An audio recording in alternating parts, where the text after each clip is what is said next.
A feeling whenever I give something, I feel happy. You see, this is you try that whatever you may have knowledge, you have sometimes better economy you may have, better because sometimes you have a kind words you can have. So if you use and make somebody's life happy, that is you are giving, and his or her life is happy. That's a best thing a human being can think of. Then you will get a conflict-free world. That's why I used to say, where there is righteousness in the heart, there's beauty in the character. Where there is beauty in the character, there is harmony in the home. Harmony in the home. Where there is harmony in the home, there is order in the nation. When there is order in the nation, there's peace in the world. Where is the starting point? Where there is a righteousness in the heart, beauty in the character, harmony in the home, and the order in the nation, peace in the world, all are in one after the other is coming. So where we start? We start the righteousness. Remember this incident, 1979,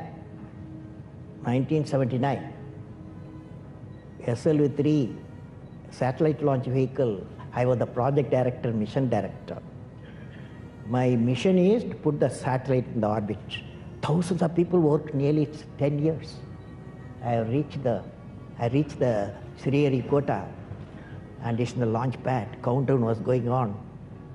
T-minus 4 minutes, T-minus 5 minutes, T-minus 1 minute, T-minus 40 seconds. Computer put a hold, don't launch it. Computer says, don't launch it. I am the mission director, I have to take decision. Everything is on. Behind me, there are 6 experts. They saw computer database coming in and screen, and they see the pictures in the screen. They said there's a problem. The problem is there's a leakage in a system, in the control system. But immediately calculation, no problem. We have got sufficient fuel and oxidation for control system. It controls the rocket to the required attitude, and we can go ahead. Now, of course, my expert's view, but I took the decision. Problem is mine. Finally, I took a decision. I bypassed the computer. I launched the system. Okay, I launched the system. This fellow went. First stage worked is a 4-stage rocket, and second stage got mad. It went to spin. Instead of putting the satellite in the orbit, it put in the Bay of Bengal. 1979, it was a failure. It was a failure. First time I experienced my failure. How do you manage the failure? Success I can manage. So at that time, a great man, a great leader, Professor Satish Dhawan, he comes to me, I'm very tired working nearly for months. He wakes me up, come, let us go for a press conference. Press is meeting there, like this, number of people, world press, with photos, this and that, all the gadgets, they are there. I was really frightened, I will be the culprit, because I'm the project director, mission director. What Satish Dhawan said, chairman, Indian Space Research Organization, said, dear friends, we have failed today. It's the first time I have to give all the success. All the failure is, I want to support my technologists and scientists and staff so that next year they succeed. So he took the whole blame himself. And then media asked, you have put Bay of Bengal so many crores, you have put it. Like that, a lot of criticism. He received the criticism. He assured them in a year we will succeed with our team. It's a very good team. Next year, here only interesting happened. Next year, July 18th, 1980, when he succeeded, Professor Dhawan said, you go and conduct the press conference. Do you follow what it means? It means when the failure occurred, the leader took it up. When the success came, he gives to his team. How did you become so great? How did I become so great? That's a question. Well, which class you are studying? 4th. What's your dream in life? I want to become a singer. Singer? Hindustani or Carnatic? Hindustani or Carnatic music? Any music? Yeah, music. Any music will become. Well, I don't know how big. I don't know. These are relative terms. So I personally believe you must have a dream. Say, I must have a dream. I must have a dream. I must continuously acquire knowledge. Continuously acquire knowledge. I must continuously acquire knowledge. Hard work. Hard work. Hard work. And perseverance. And pursuance. One should not be not afraid of problems. Not afraid of problems. Then you will be successful. We should know how to handle not only how to handle the success, how to handle the failures. Particularly you are in the management environment, I want the young people to understand how to manage the failure. Because any task you do, you have to come across problem. Problem should not become the captain of the individual or the project chief. And the project chief should become the captain of the problems and defeat the problem and succeed. Stand for a culture of excellence. The excellence not by accident.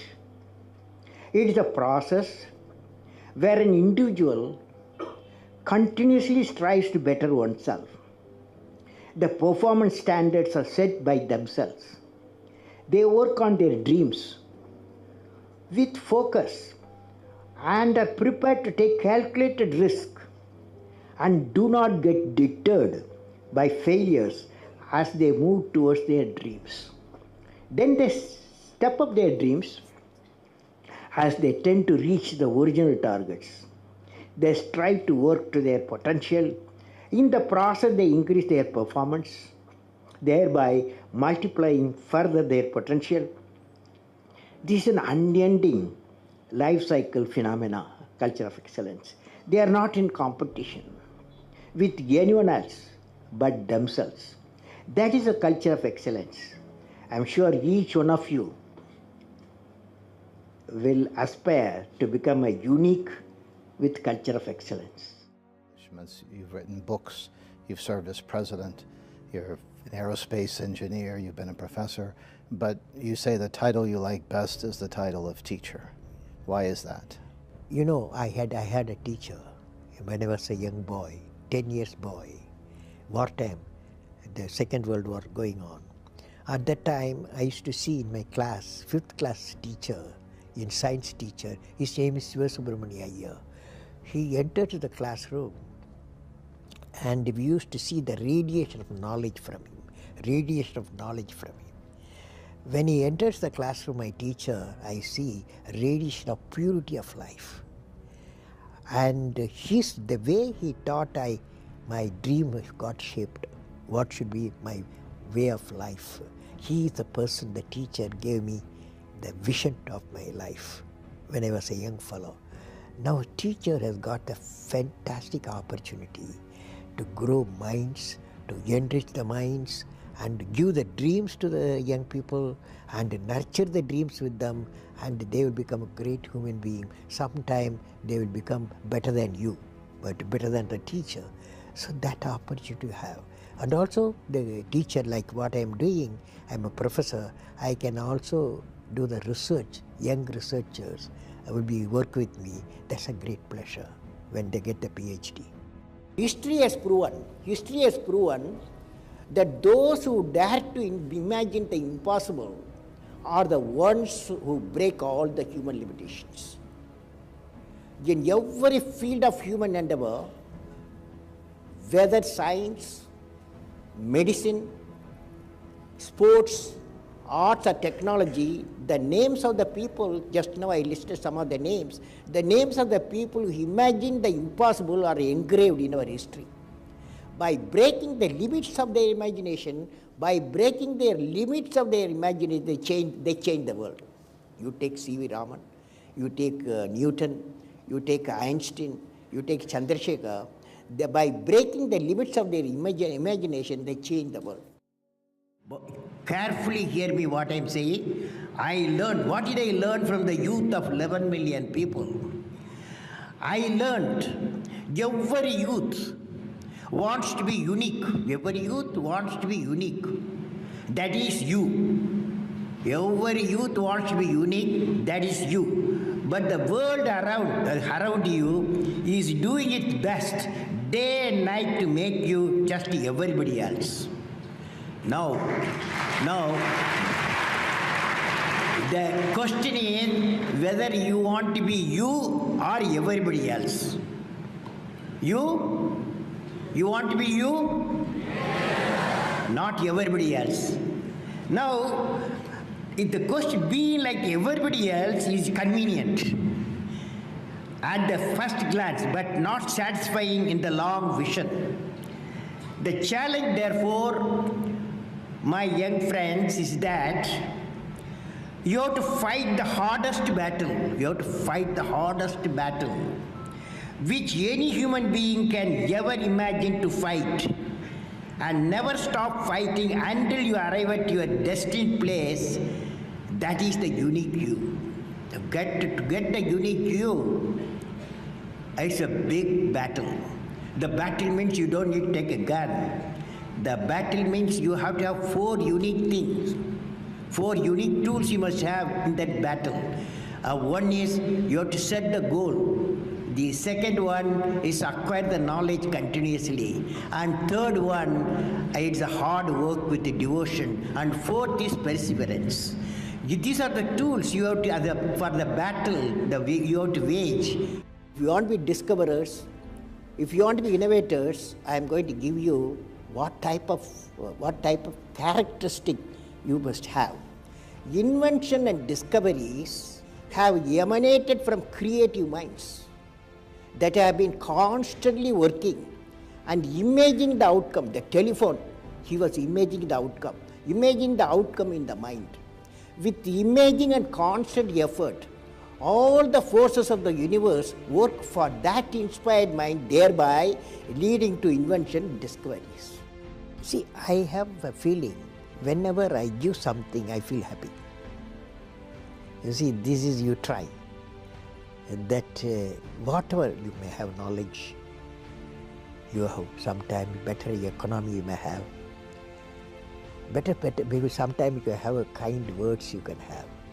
So if you use and make somebody's life happy, that is you are giving, and his or her life is happy, that's a best thing a human being can think of. Then you will get a conflict-free world. That is, a leader should work with integrity and succeed with integrity. Leader should work with integrity and succeed with integrity. And I believe President, since you asked the question, has to be continuously in touch with the people. Rashtrapati Bhavan, where I was there, became a People's Bhavan. Instead of Rashtrapati Bhavan, it becomes People's Bhavan. And also I travel into the whole state, cutting across hill, deserts and sea. I was in touch with millions and millions of